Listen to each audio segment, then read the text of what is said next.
Ce n'est même pas un nom commun. C'est un simple adjectif. Le démon de mon ancienne vie n'a pu lancer qu'un simple adjectif jusqu'à ma vie nouvelle. Mais il est mon passé. Il est ce qu'il y avait en moi d'insoluble. C'est le mot qui m'accompagnera jusqu'à ma mort. Mon seul bagage. Il faut que je parte. Les gens, les petites gens le disent parfois la nuit sans s'en rendre compte. Pour moi, ils jonglent avec les flammes. Goethe par bonheur l'emploie à tout propos. C'est le mot trop léger pour moi. Oh mon Dieu, qu'il est banal, vous allez rire.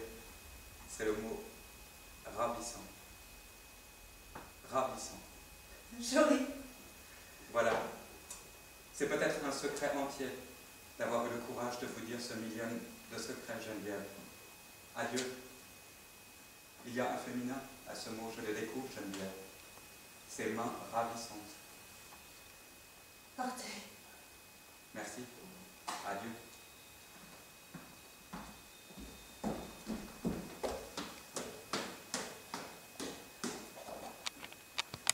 Je n'ai vendu la vérité qu'en gros. Partez. Ah, Siegfried, il est fâcheux que vous n'aimiez pas les métaphores ni les apologues. Je vous dirais celui du renard qui s'est glissé dans l'assemblée des oiseaux et qui se retrouve tout à coup seul, à découvert quand les oiseaux s'élèvent. Les ailes s'entr'ouvrent déjà, Siegfried. Les plumes se soulèvent.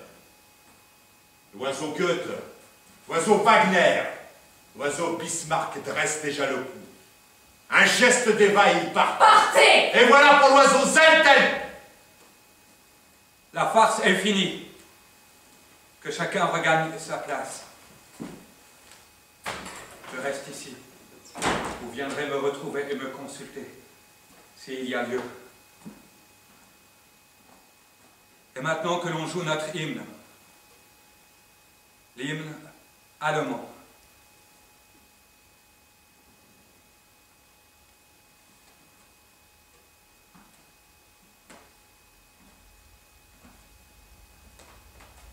Suis-je allemand, Eva? Que dis-tu? Allemand?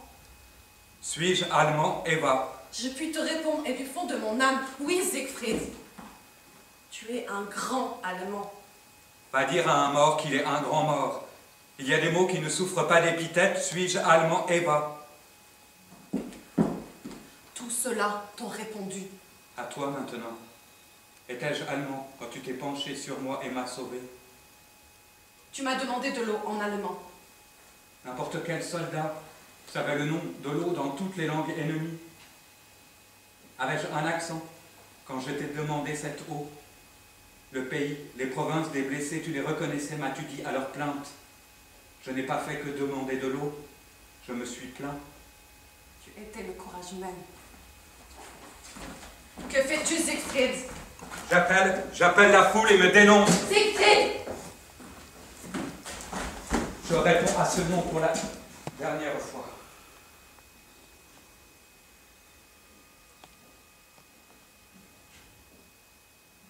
Quand tu étais sans mémoire, sans connaissance, sans passé. Oui, tu as raison, je peux te dire cela. Aujourd'hui, ton sort, la victoire l'a fixé pour toujours. Quand tu n'avais d'autre langage, d'autres gestes que ceux d'un pauvre animal blessé. Tu n'étais peut-être pas allemand. Qu'étais-je? Ni le médecin-chef ni moi ne l'avons su. Tu le jures? Je le jure. Mademoiselle Geneviève Pratt.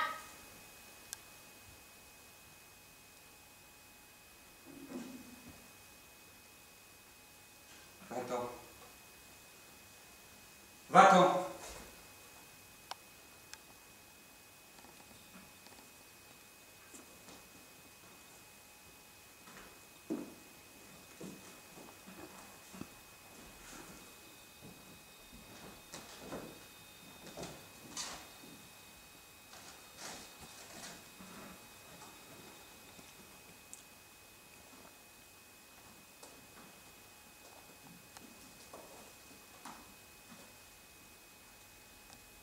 C'est Zelten que je viens de croiser entre ces militaires.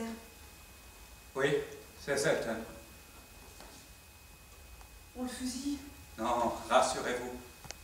On l'amène au train, qui le débarquera dans son vrai royaume. Son vrai royaume? Oui, au croisement du boulevard Montmartre et du boulevard Montparnasse. C'est bien impossible. N'en doutez pas. Je parle de ces boulevards. Ils sont parallèles. Il faudra que vous veniez un jour à Paris pour voir quelles rues s'y croisent et s'y décroisent. C'est pour la leçon que vous m'avez fait appeler? La leçon?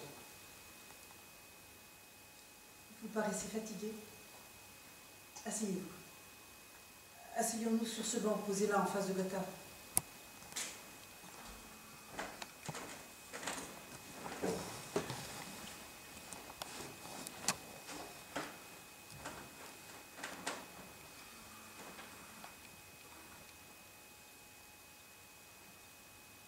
C'est depuis hier, depuis que je vous ai vu, que j'ai eu envie de connaître ce pays, son histoire, sa vie, cette ville. Je pensais, en échange des leçons de français, vous demander des leçons d'allemand, d'Allemagne. Un étranger apprend vite l'allemand? J'ai mis 6 mois.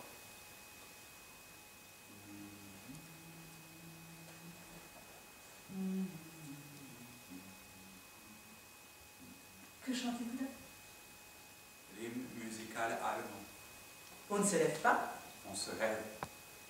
Sauf si on est vaincu par la vie, à bout de souffle, ou étranger. Vous vous levez, vous êtes à ce point victorieuse sur la vie. Je salue de confiance l'hymne du pays de la musique. Car j'ai aussi l'intention d'apprendre la musique.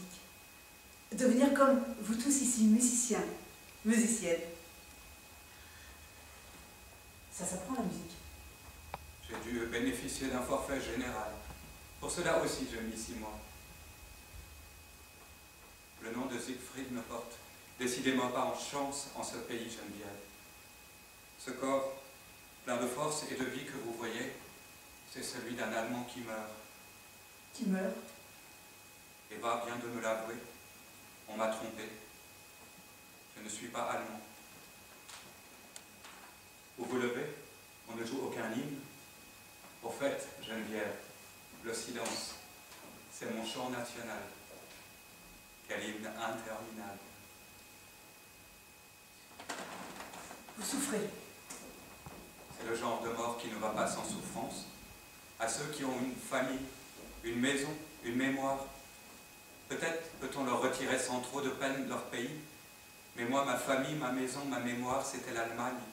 Cela me donnait un passé étincelant, dont je pouvais croire éclairer cette larve informe et opaque qu'était mon enfance. Tout cela s'éteint. Mon cher ami. Tout cela s'éteint. Je n'ai pas peur de la nuit. J'ai peur de cet être obscur qui monte en moi, qui prend ma forme, qui noie aussitôt d'ombre tout ce qui tente encore de s'agiter dans ma pensée. Je n'ose plus penser. Ne restez pas ainsi. Regardez-moi. Levez la tête. Je ne suis plus allemand. Comme c'est simple, il suffit de tout changer. La moitié des êtres humains peut changer sans souffrance. De nom et de nation. La moitié au moins. Toutes les femmes. Ce bruit autour de mes oreilles, ce papillotement, ce n'est rien. Ce n'est que le bruit de 60 millions d'êtres, de leurs 60 millions d'aïeux et de leurs millions de descendants qui s'envolent de moi, comme l'a dit tout à l'heure Zelten. Il suffit que je pense à un de ces êtres que j'ai tant chéris pour qu'ils partent de moi à tire d'aile. Ah Geneviève, si je vous disais les deux qui à l'instant viennent de m'abandonner. S'ils sont vraiment grands, vous les verrez de votre nouvelle patrie. Ma nouvelle patrie? Ah, pourquoi Eva ne s'est-elle pas penchée un peu plus près de ce blessé, de ce pauvre poisson à sec que j'étais? Pourquoi ne m'a-t-elle pas demandé de répéter ce mot de l'eau? Pourquoi ne m'a-t-elle pas obligé à le dire, à le redire, quitte à m'infliger une soif plus cruelle encore, jusqu'à ce qu'elle sache quel accent le colorait. Et pour savoir si je pensais en le disant à une mer bleue, à des lacs, à des torrents ou même à un marécage. À quelle soif éternelle Eva m'a-t-elle condamnée en se hâtant ainsi? Je la hais. Elle a fait ce qu'elle croyait juste. Vous étiez si haut à ses yeux. Tu es français. Tu es mon fiancé. Jacques, c'est toi. Siegfried.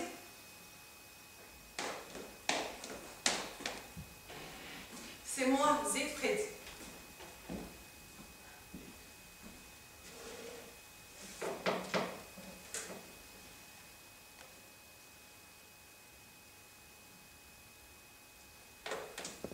Si c'est un crime d'avoir partagé ma patrie avec toi, pardon, Siegfried. Si c'est un crime d'avoir recueilli un enfant abandonné, qui frissonnait à la porte de l'Allemagne, de l'avoir vêtu de sa douceur, nourri de sa force, pardon. Cela va. Laisse-moi. Tout te donner à nous. L'adoption, l'amitié, la tendresse. 2 semaines, j'ai veillé sur toi nuit et jour jusqu'à ce que tu reprennes connaissance. Tu ne venais pas d'un autre pays, tu venais du néant. Ce pays a des charmes. Si j'avais su que le sort dut te rendre une haute patrie, je ne t'aurais pas donné la mienne. Hier seulement j'ai su la vérité, aujourd'hui seulement j'ai menti, j'ai eu tort. J'aurais dû tout révéler moi-même, car enfin cette révélation ne peut plus rien changer. Cela va bien, Eva. Adieu. Pourquoi adieu? Tu restes avec nous, je crois. Avec vous. Tu ne nous quittes pas. Tu ne nous abandonnes pas. Qui, vous? Nous tous. Waldorf, les Dinger, les milliers de jeunes gens qui t'ont escorté jusqu'ici, tous ceux qui croient en toi, l'Allemagne. Cela va bien, Eva. Laisse-moi. Je n'ai pas l'habitude de te laisser lorsque te frappe une blessure. Où veux-tu en venir? Ton vrai cœur, à ta conscience. Écoute-moi. J'ai eu sur toi une journée d'avance pour me reconnaître dans ce brouillard. Tu verras demain comme tout sera clair en toi. Ton devoir est ici. En 7 ans. Pas un seul souvenir qui soit monté de ton passé. Pas un seul signe fait par lui. Pas une seule parcelle de ton corps qui ne soit neuve. Toutes les prescriptions sont mortes.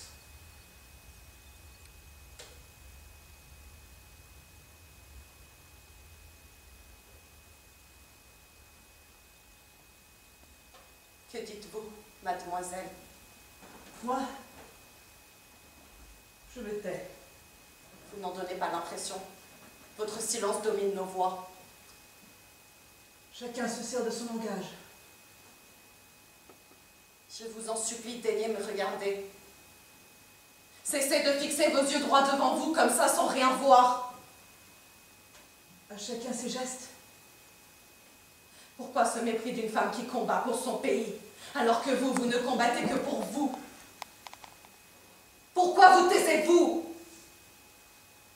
Parce que contre les adversaires que j'ai eu à combattre jusqu'ici, la seule arme était le silence.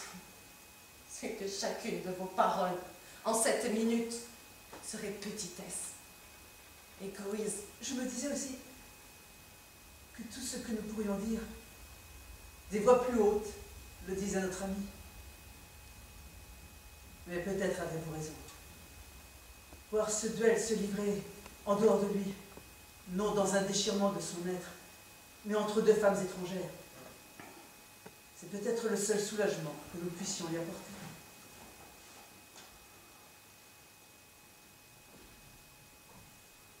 Je puis même vous tendre la main,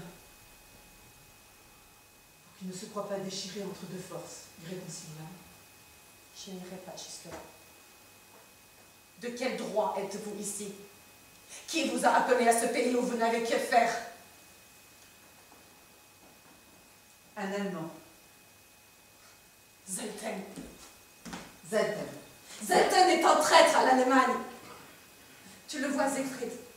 Ce complot n'avait pas pour but de réparer une erreur du passé, mais de t'enlever au pays dont tu es l'espoir, qui t'a donné ce qu'il n'a pas toujours donné à ses rois, le pouvoir et l'estime. Tout ce que je m'interdis maintenant à moi-même, je vous en prie, laissez-moi toutes deux. Non, Siegfried. Pourquoi, Jacques? Vous n'auriez pas pour m'appeler un nom intermédiaire entre Siegfried et Jacques? Il n'y a pas d'intermédiaire entre le devoir et les liens dont cette femme est le symbole. Symbole. Une Française suit trop la mode pour être jamais un symbole. Pour être jamais autre chose qu'un corps vibrant, souffrant et vêtu de la dernière robe. D'ailleurs, vous vous trompez. Si Jacques n'avait qu'à choisir entre le devoir et l'amour, il est déjà choisi depuis longtemps. Il est si facile, comme dans les tragédies, de retirer au mot devoir les parcelles d'amour qu'il contient. Le mot amour, les parcelles de devoir dont il déborde. De faire une pesée décisive, mais fausse. Mais Jacques a à choisir entre une vie magnifique, qui n'est pas la sienne, et un néant, qui est le sien. Chacun hésiterait. Là, à choisir entre une patrie dont il est la raison, dont les drapeaux portent son chiffre, qu'il peut sauver d'un désarroi mortel,